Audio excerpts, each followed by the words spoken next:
Welcome to Spintown, everyone. I recently got back from Minecon 2016 in Anaheim, California. It was the second Minecon that I was able to go to, and I'd planned to record a lot while I was there.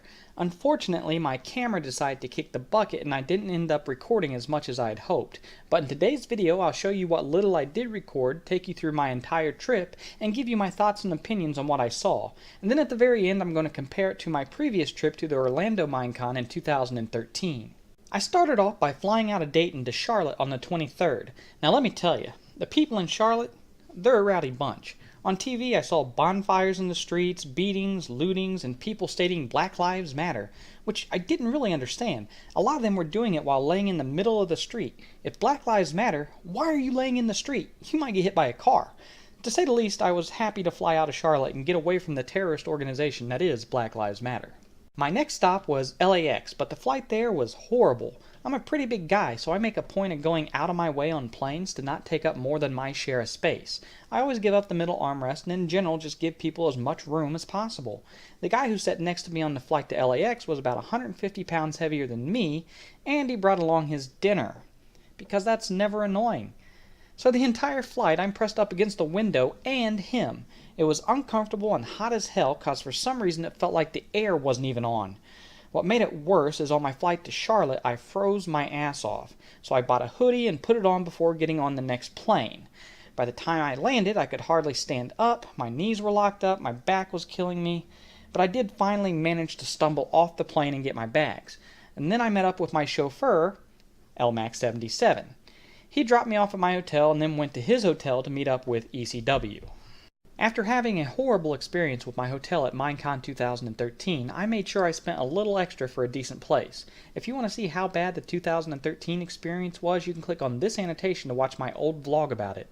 This time I stayed at the Cortona Inn and Suites, which is within walking distance of the Anaheim Convention Center where Minecon was being held. As you can see on this map, it's literally about a 5-minute walk, which was great. It's even shorter if you cut across a couple parking lots. My room was right here, and I was happy to find out the shower worked fine, it was clean, and the surroundings seemed a lot safer than my last experience. After a quick shower and some painkillers, I started feeling a little better after that long trip. So I got my stuff organized and I met up with Javier and Emily, then we walked to downtown Disney. This is when I found out Emily's deep, dark secret. She's a slow walker. Or maybe I'm a fast walker. I don't know. But I felt like I needed a rope to drag Emily and Javier along. After downtown Disney, we all went back to our hotels for the evening. The next day was day one of Minecon. The three of us got together early for the opening ceremony, and then after that we met up with the Phantom Mints before going into the exhibition hall. I got just a little bit of video from the exhibition hall, but it wasn't long after that my camera died. But here's what I got. I don't know, because I just walked in just like you.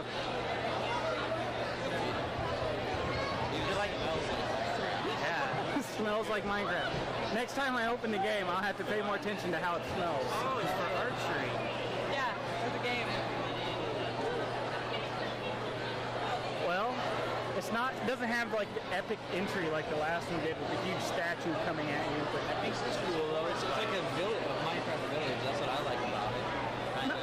well, they got the different biomes set up. That's kind of cool.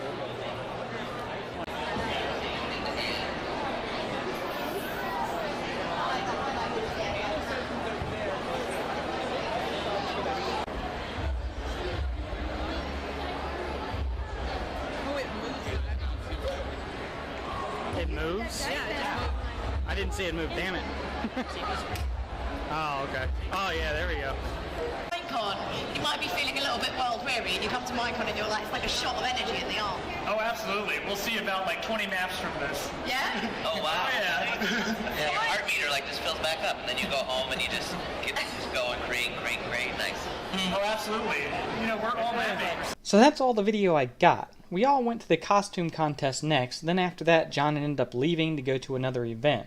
So we got a group picture and then we hit the panels. The first one we went to was a Minecraft panel. I didn't know any of the people aside from Seth Bling, but it was somewhat interesting. At one point someone referred to them as Minecrackers, and after seeing them all, I'm pretty sure it's because they're all white. The only other panel I went to was titled Making Creative Minecraft Videos. For the most part, the panels were very similar to the ones in 2013, or they were all related to Minecraft and education, so I didn't end up going to as many as I did in 2013. The only one I kinda wanted to go to that I didn't on day one was the Talking Pocket Edition Windows 10 with the Developers panel. I wanted to go to that one because I thought I might run into someone from the Lifeboat Network there, and I'd try to get an interview if I did. But it wasn't meant to be because I didn't see them the entire time I was there. After the panels all ended and the hall was about to close, they had a concert scheduled. Javier and Emily went to that, but I went back to my hotel room instead. A concert full of little kids didn't sound like a good time to me. After a good night's sleep, I woke up and got breakfast at Denny's, something I did every day of Minecon 2013. Then I met up with Javier and Emily again. The first panel we attended was the Minecraft 1.11 changelog. This is what most people were waiting for, finding out what changes were coming with the next release. I won't go into all the changes in this video just because there are better sources out there at this point to get those details. I'd suggest watching Swimming Bird's latest video for that.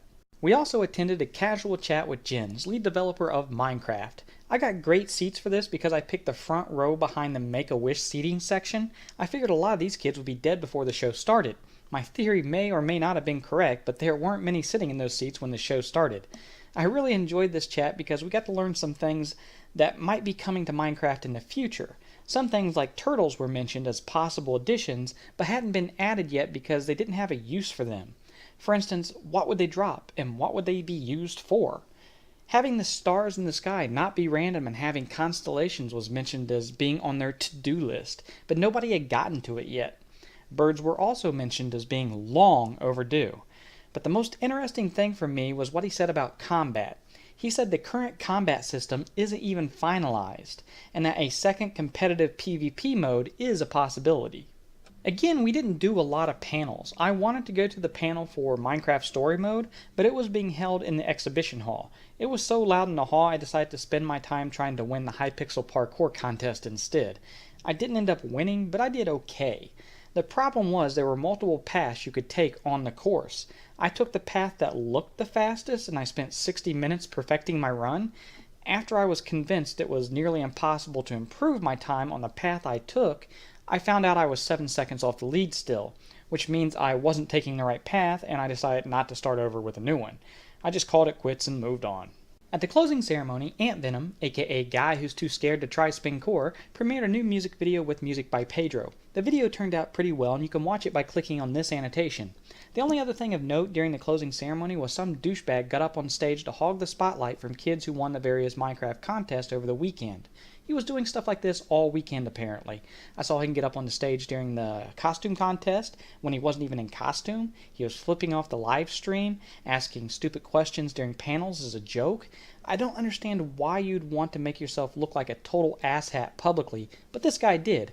The worst part was he was taking away attention from kids who put in the time and effort into their outfits and in winning these contests. Minecon security was shit. This kid should have been kicked out on day one, but instead he was allowed to return to his seat even after the closing ceremony debacle. Keemstar is even a bigger douchebag because he apparently supports this type of douchebaggery. He found it funny and called the guy a legend on Twitter, so fuck both of them. After the closing ceremony, the three of us went to Dave & Buster's for the Mineplex after party. They gave out free food and game cards to people who got there early enough. The game cards had unlimited plays for the video games and like $10 worth of credits for ticket games. While standing in line, we met this really nice guy and his daughter who later gave Emily their game cards when they had to leave early. Once they let us in, we hit the free food first before it disappeared, and Emily claimed to see some famous guy from TV. Javier and I didn't recognize him at first, but we looked him up and it turned out to be Mike O'Malley. I remembered watching him on the TV show Yes Dear, and Javier watched him on Guts. The only other person I recognized was Parker Games. I'm sure there are other YouTubers there, but I don't really watch many YouTubers who do Minecraft. I just recognize Parker because he's associated with Mineplex, and his name pops up from time to time on the forums I'm active in. But yeah, after the food we played games until Emily got tired and we went back to our hotels. I may make fun of Mineplex and their lag and some of the pay-to-win type things they used to do, but they throw a nice party. The next day was a slow day. I slept in, Javier came over and I kicked his ass at Mario Kart DS, then I kicked his ass at Putt-Putt, and later that evening I took a walk. The next day I took a super shuttle back to LAX and hopped a plane to Chicago. Luckily, I wasn't one of the 59 people murdered in Chicago that month, and I made it back to Dayton okay. At the Dayton airport, I ran into another server owner who was also returning from Minecon. His server is Deadman Dungeons, a roleplay prison server. Not really my thing, but I did check it out, and it's got some pretty cool features if you want to go check it out. Overall, Minecon was fun. Meeting 3 more Scotlanders was also fun, but I don't think I'll be traveling any great distances to another Minecon. It was very similar to the Orlando one, so I don't see myself putting out all that cash again. If they have one that's on the East Coast, I might consider going, but that's about the only way I'll be attending another. The coolest addition this year was the gaming setup. They had 400 plus PCs set up in an arena for all the various contests. The lamest part of Minecon was the Disney discount. It wasn't even much of a discount, and when you compare it to having Universal Studios all to yourself like we did in Orlando, the discount was a bummer. Anyways, I'll see you all in game over at Lifeboat where I'll be wearing my fancy new cape. Until then, spin out.